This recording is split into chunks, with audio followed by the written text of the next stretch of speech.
नमस्कार दोस्तों, स्वागत है आपका आपके अपने यूट्यूब चैनल मन अप स्टोरीज में। दोस्तों, कहानी चल रही है दिल है तुम्हारा और इसके 4 पार्ट अपलोड हो चुके हैं। दोस्तों, ये 5वां पार्ट है। दोस्तों, इससे पहले के सारे पार्ट पढ़ने के लिए आपको डिस्क्रिप्शन बॉक्स में प्लेलिस्ट में सारे पार्टों का लिंक मिल जाएगा, वहाँ जाकर के इससे पहले के चारों पार्ट पढ़ लीजिएगा। तो चलिए दोस्तों, कहानी के इस पार्ट को शुरू करते हैं। अमर नाचना बंद कर देते हैं। ये पहली शादी थी जिसमें वो चाह कर भी नहीं नाच पा रहे थे, कुर्ते की वजह से। वे छोटू से कहते हैं, भाई इतना करना कि ये कुर्ते की बात वहाँ किसी से मत करना, मेरी इज्जत का सवाल है। छोटू कहता है, हाँ बिल्कुल भी नहीं करूँगा, मैं किसी से नहीं कहूँगा कि ये कुर्ता मेरा है।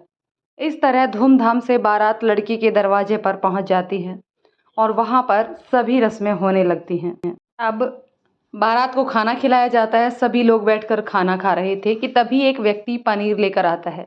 छोटू कहते हैं, ए पनीर वाले भैया, जरा सा पनीर मेरी प्लेट में भी रख दो, और हाँ, थोड़ा सा पनीर अमर भैया के प्लेट में भी रख दो, परंतु कुर्ते का ख्याल रखना, कहीं कुर्ते पर मत गिरा देना। छोटू के इतने कहने पर ही अमर छोटू की तरफ घूर कर देखता है और छोटू चुप हो जाता है। इस तरह से खाना पीना हो जाता है और बाराती वापस जनवासे में सो जाते हैं। सुबह होते ही शादी की रस्में होने लगती हैं। धूप के कारण सभी रस्में जल्दी जल्दी कर दी जाती हैं। अब बारी थी एक और रस्म की, जिसे कुंवर कलेवा कहते हैं, जिसमें लड़के को लड़की पक्ष वाले अपने हाथ से भोजन खिलाते हैं। छोटू अमर अनूप के खास दोस्त थे, इसलिए अनूप उनको भी अपने पास में ही बैठा लेते हैं। लड़की की बुआ छोटू और अमर को देखकर कहती हैं, अरे दूल्हे के दोस्त भी बहुत सुंदर हैं। अमर को देखकर, ये छोरा तो बहुत ही सुंदर है, अगर हमारे कोई बेटी होती तो उसका ब्याह भी उससे कर देती, कितना सुंदर है, एकदम राजकुमार जैसे। छोटू कहता है, हाँ काकी, अमर भैया हैं ही इतने सुंदर। और काकी, अमर भैया को कुर्ता जो पहने हुए है ना, वो कैसा है, वो भी तो शायद बहुत सुंदर है ना। छोटू ले दे के हर बात को कुर्ते पर ही ले जाता था। अमर मन ही मन गुस्सा होता है और सोचता है, काश मैंने इसका कुर्ता लिया ही ना होता। जब सभी कार्यक्रम होने के बाद बारात को विदाई दी जाती है और बारात घर के लिए प्रस्थान हो जाती है। इधर विशाखा छत पर खड़ी बारात का रास्ता निहार रही थी। तभी उसे दूर से बारात आते हुए दिखाई देती है और खुशी से वो झूम उठती है। जल्दी से छत से नीचे उतरती है।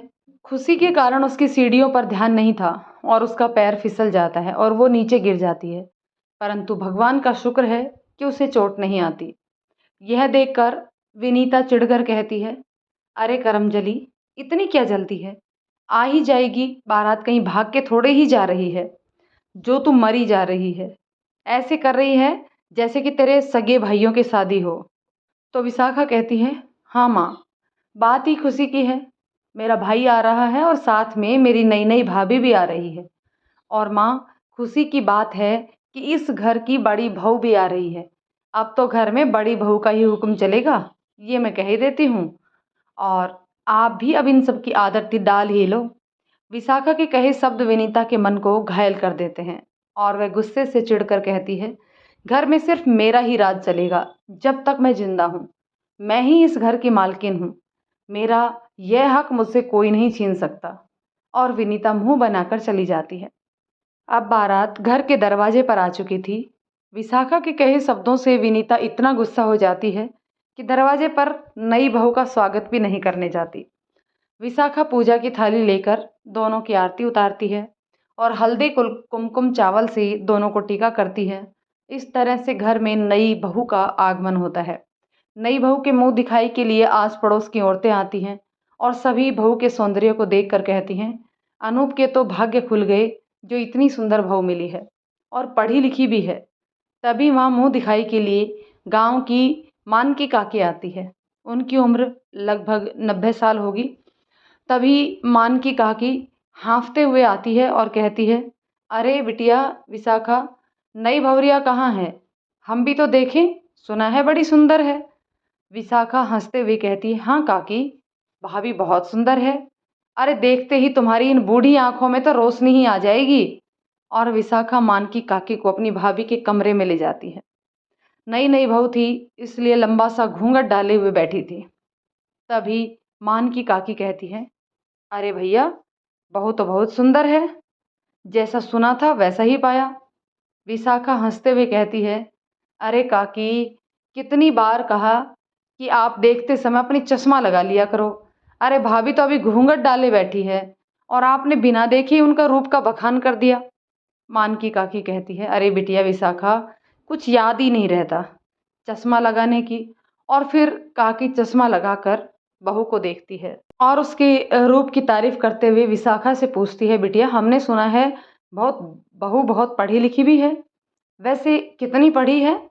विशाखा, अरे काकी, भाभी बीए कर चुकी है। मान की काकी, अरे बिटिया, बीए कितना होता है? विशाखा, काकी बीए 12वीं के बाद होता है। मान की काकी, अच्छा तो बिटिया बहू ने मैट्रिक्स नहीं की? अरे हमारी बहू तो तुम्हारी भाभी से ज़्यादा पढ़ी लिखी है। अरे हमारी बहू ने तो मैट्रिक्स कर रखी है। विशाखा कहती है, ये मैट्रिक्स क्या होता है काकी? मान की काकी, अरे बिटिया, तुम्हारी पढ़ाई लिखाई सब बेकार है। अरे तुम्हें अभी तक ये नहीं पता कि मैट्रिक्स क्या होता है? अरे मैट्रिक्स के लिए पहले 8 पास करो, फिर 2 साल और पढ़ो, तब मैट्रिक्स होती है। विशाखा, अरे काकी मैट्रिक्स नहीं मैट्रिक्स कहते हैं। मान की काकी, अरे हाँ हाँ वही, हमें क्या करना है मैट्रिक्स से। अरे तेरी बातों से हम भूल ही गए कि हम बहू के मुंह दिखाई के लिए कांसे की बिछिया लाए थे। हम तो अपने हाथों से ही पहनाएंगे। और मान की काकी नई बहू को बिछिया पहनाते हुए कहती है, अरे बहू के पैरों की उंगलियां तो बहुत बड़ी बड़ी हैं, ये अच्छे लक्षण नहीं होते। तभी विशाखा कहती है, अरे काकी, तुमने फिर से चश्मा उतार लिया। अरे ये तो भाभी के हाथों की उंगलियां हैं। आप भी ना। इस तरह से मानकी काकी अपना उपहार देकर वहां से चली जाती है। शाम हो चुकी थी, सभी रिश्तेदार अपने अपने घर जा चुके थे। ये अनूप की शादी की पहली रात थी। वह और कोमल एक ही कमरे में बैठे हुए थे, परंतु दोनों अलग अलग खामोश बैठे थे। ना तो कोमल कुछ कह रही थी और ना ही अनूप कुछ कह रहा था। तभी अनूप जोरदार जम्भाई लेते हुए उठता है और अपने बिस्तर को लेकर बाहर जाने लगता है सोने के लिए। यह देखकर कोमल कहती है, आप बाहर क्यों जा रहे हो? हम जानते हैं कि आपके दिल में मेरे लिए कोई भी गलत विचार नहीं है और हम शादी के बाद भी पति पत्नी के जैसे नहीं हैं, परंतु आज हमारी सुहागरात है और यही यदि आप इस तरह से बाहर सोने के लिए जाओगे तो लोग हमारे रिश्ते पर सवालिया निशान लगाएंगे। हमारे बीच पति पत्नी जैसा कुछ भी नहीं है। ये बात सिर्फ इस कमरे तक रहे, बाहर किसी को पता ना चले। अनूप कहता है, अरे ये मेरा घर है, मैं कहीं भी सोऊं, इससे लोगों को क्या ऐतराज़ है? कोमल कहती, क्यों नहीं होगा ऐतराज़? अब आपकी शादी हो चुकी है और यह हमारी शादी की पहली रात है। ऐसे में आप बाहर सोने जाओगे तो लोगों को तो ऐतराज़ होगा ही। क्यों ना आप भी यहीं सो जाएं, इसी कमरे में, अलग अलग बिस्तर पर। दोनों एक ही कमरे में अलग अलग बिस्तर लगाकर सो जाते हैं। तभी दरवाजे पर कुंडी खटकने की आवाज़ आती है। अनूप दरवाजे को खोलता है तो देखता है कि बाहर हाथों में दूध के गिलास लिए विशाखा खड़ी है। वह विशाखा को अंदर आने के लिए कहता है। विशाखा एक गिलास अपनी भाभी को देती है और एक गिलास अनूप को देती है और कहती है, माँ ने आपके लिए दूध भिजवाया है, आप दोनों लोग दूध पी लो। परंतु अनूप सब जानता था कि यह दूध भी वह अपनी माँ से लड़कर लेके आई है। अनूप कहता है, सच बता विशाखा, यह दूध काके ने भेजा है या तू चुपके से लेकर आई है? विशाखा कहती है, क्या भैया, आपको दूध पीना है या जानना है कि दूध किसने भिजवाया है और कैसे आया है? अनूप, हाँ विशाखा, मुझे जानना है कि कहीं तू हमेशा की तरह काकी से लड़कर दूध तो नहीं लाई है। विशाखा कहती है, सच सुनना है तो सुनो, मैं यह दूध लड़कर लाई हूँ और इसमें गलत ही क्या किया? अरे भैंस को सानी चारा हम करें, भैंस का दूध हम निकालें, अब क्या हमारा इतना भी अधिकार नहीं कि मैं अपनी मर्जी से किसी को दूध न दे सकूं? और हाँ, आज मैं तुम्हारी एक भी नहीं सुनने वाली हूँ। आज आपको यह दूध पीना ही पड़ेगा। आपको अपनी इस बहन की कसम है। विशाखा के कसम दिलाने के बाद अनूप के पास अब कोई चारा नहीं था कि उसकी बात टालने का। दोनों ही चुपचाप दूध पी लेते हैं। तभी विशाखा कमरे में से जाने लगती है। उसकी नज़र कमरे में अलग अलग लगे बिस्तरों पर पड़ती है और वह कोमल के पास जाकर कहती है, क्या भाभी, आज आपकी पहली रात है और कमरे में दो अलग अलग बिस्तर कैसे लगे हैं, और वो भी ज़मीन पर। अरे इतना बड़ा बेड है इस कमरे में, फिर भी आप लोग ज़मीन पर क्यों लेट रहे हो। कोमल कुछ कह पाती उससे पहले अनूप कहता है, अरे विशाखा, कुछ भी नहीं। तुम्हारी भाभी इतनी दूर से चलकर आई है तो आज इनकी तबीयत सही नहीं है और आज इनका पेट भी गड़बड़ है, इसलिए आज मैं ज़मीन पर लेट गया। और जब मैं ज़मीन पर लेट गया तो ये भी ठहरी पतिव्रता, ये भी ज़मीन पर ही लेट गई। विशाखा, तो भाभी ने अभी तक दवाई नहीं ली? चलो भाभी, मेरे साथ गांव के ही एक वैद्य काका हैं, उनसे आपको दवाई दिलवा देती हूँ। अरे कहीं तबीयत और ज़्यादा बिगड़ गई तो। अनूप, अरे विशाखा, तू चिंता मत कर, मैंने तेरी भाभी को दवा दे दी है। विशाखा, अरे कहाँ से दे दिए, जब घर में दवा है ही नहीं तो तुमने फिर कहाँ से दे दी होगी। अनूप, अरे कल ही तो काका की जब तबीयत खराब हुई थी तो लेकर आए थे, वही दवा बच गई थी तो मैंने वही दे दी। विशाखा, अरे बड़े डॉक्टर बने फिरते हो, जानते भी हो कुछ दवा ववा के बारे में, कहीं कोई उल्टी सीधी दवा दे दी तो और ज़्यादा तबीयत बिगड़ सकती है। इतना कहते हुए वो कोमल से पूछती है, क्यों भाभी, क्या अब आराम हुआ कि नहीं? अगर आराम नहीं हो तो मुझे बताओ, मैं अभी चलती हूँ वैद्य काका के पास और आपको दवा दिलवा कर आती हूँ।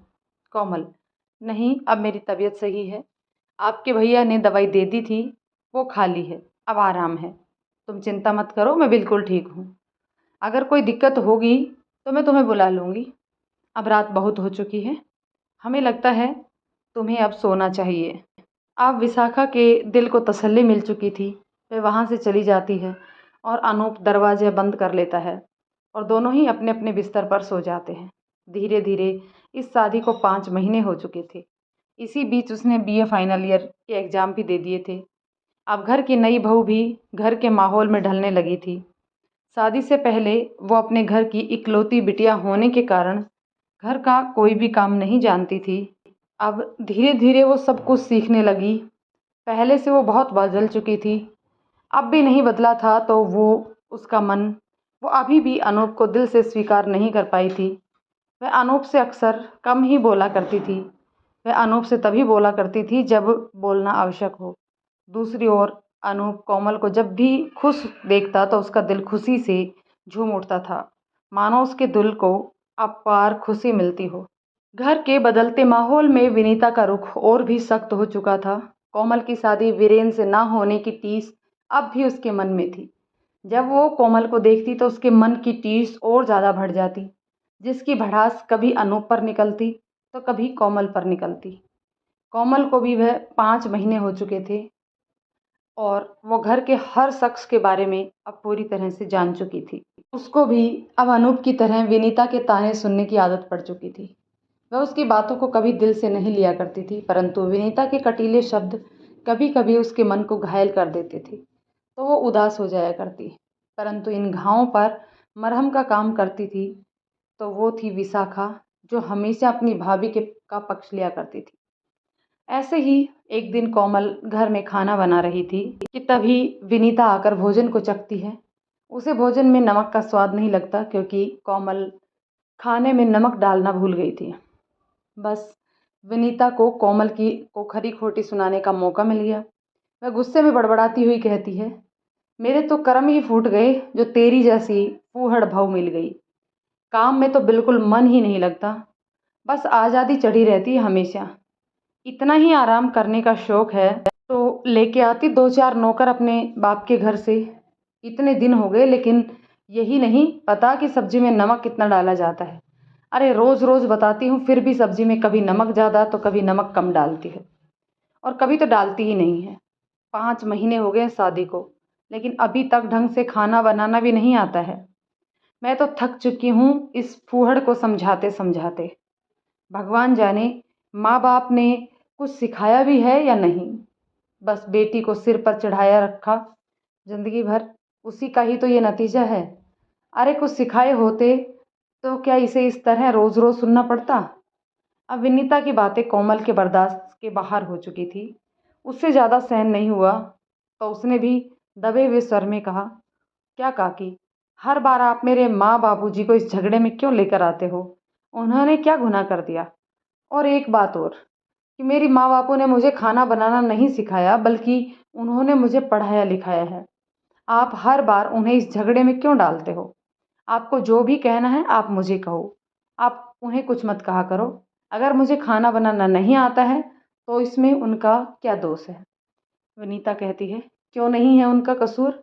उनका कसूर है कि उन्होंने तेरी जैसी फूहड़ को जन्म दिया, जिसे खाना बनाना भी नहीं आता है। अरे जन्म दिया तो दिया, परंतु तुझे कुछ सिखाया होता। कोमल थोड़ा आक्रोशित होकर कहती है, आपसे हमारी हाथ जोड़कर विनती है कि आप इस झगड़े में मेरी माँ और बापू को मत डाला करो। मैं घर का सारा काम अकेले कर लूँगी और खाना भी बना लूँगी, परंतु आप मेरे माँ पापा का पीछा छोड़ दो। विनीता चिड़चिड़ाते हुए कहती है, हाँ, घर का सारा काम तू ही करेगी। अरे तू नहीं करेगी तो काम के लिए क्या नौकर लगा दूँ? मत भूल कि तू चाहे कितनी भी पढ़ी लिखी हो, सच यह है कि तू एक अनपढ़ की बीवी है। जब तेरा पति खेती बाड़ी कर सकता है तो तू क्या चूल्हा चौका भी नहीं संभाल सकती? तूने तो अपना नसीब खुद बिगाड़ा है, अरे एक अनपढ़ से शादी करके। विशाखा पास में ही खड़ी सब कुछ सुन रही थी। उससे रहा नहीं जाता और वह विनीता के पास आकर कहती है, अच्छा, अब आई हो आप असल मुद्दे पर। ये कहो कि ये अनूप भैया की बहू है, बस यही इनका दोष है, और कोई दोष नहीं है। पर माँ, ये मत भूलो कि ये इस घर की नौकरानी नहीं है, बल्कि इस घर की बहू रानी है। और ये क्या लगा रखा है अनपढ़ अनपढ़?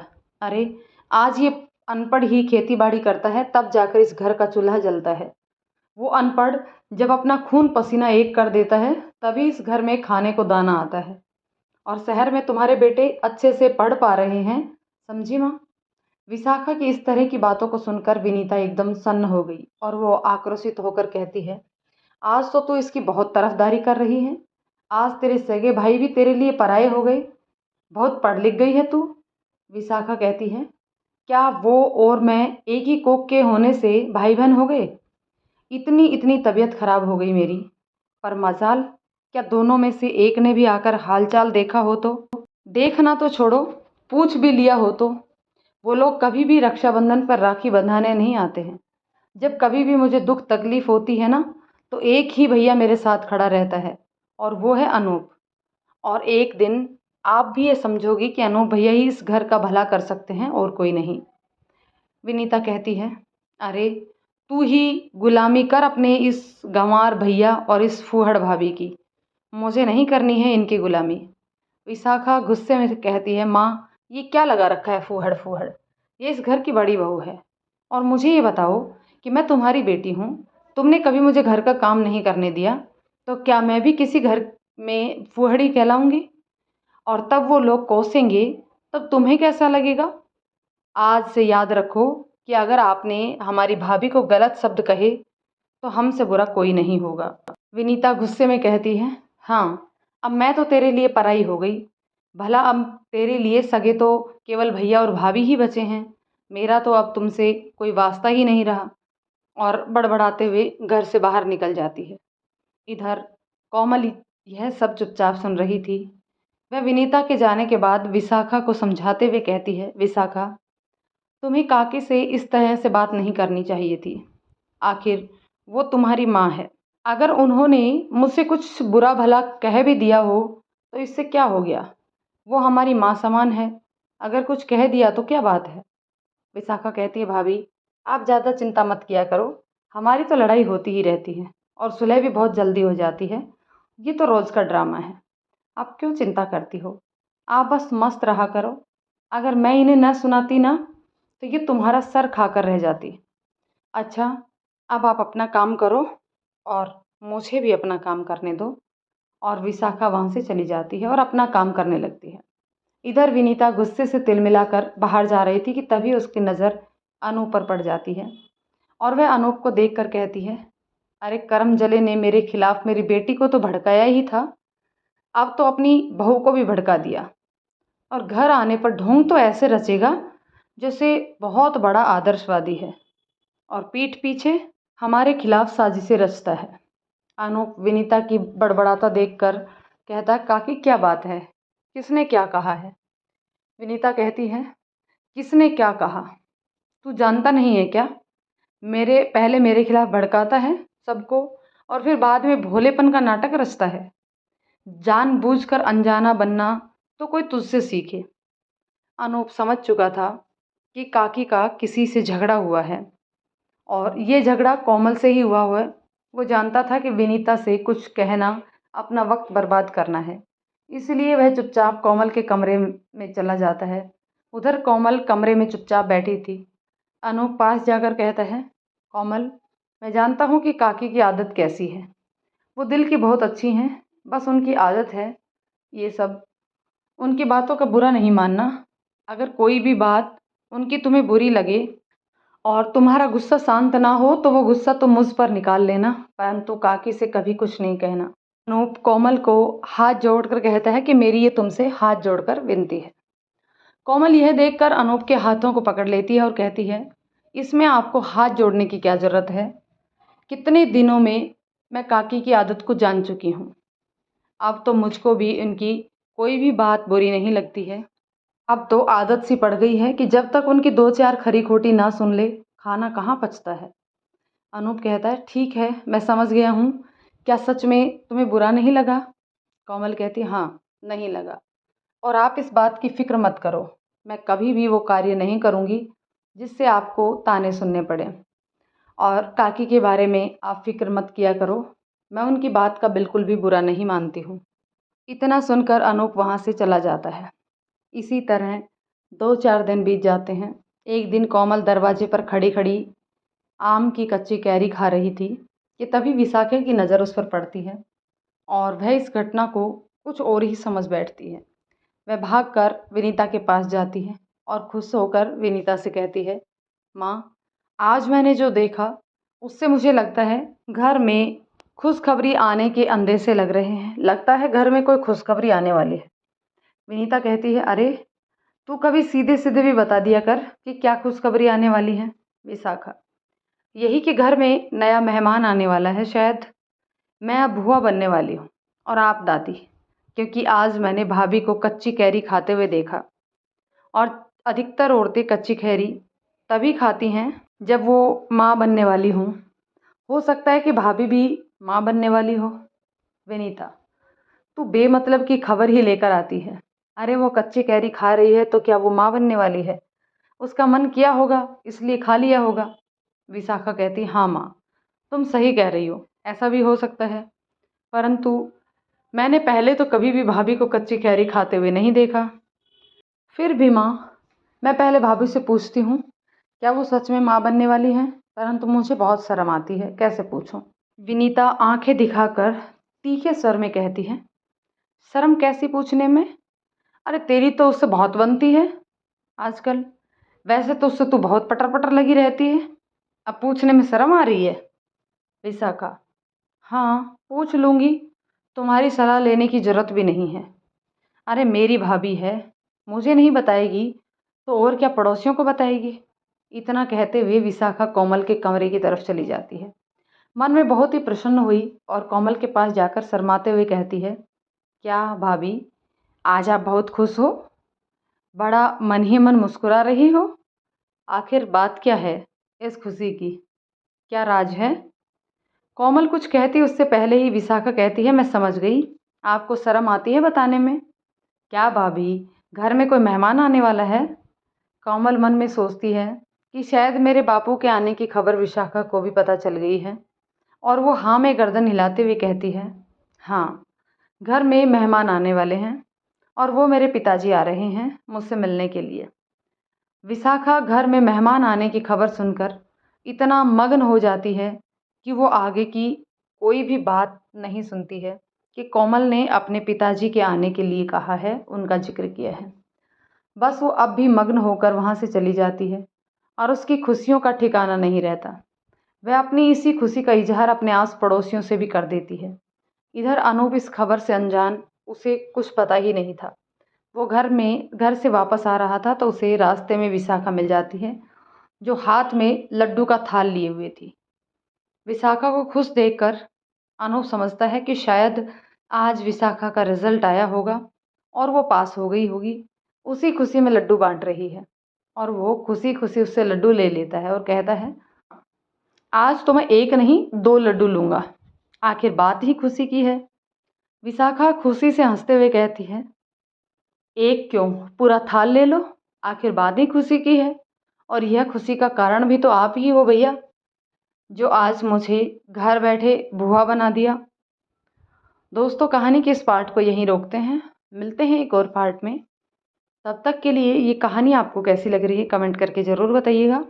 यदि कहानी पसंद आती हो तो इसे लाइक शेयर करें। चैनल पर नए हैं तो प्लीज़ चैनल को सब्सक्राइब ज़रूर कर लें। धन्यवाद दोस्तों।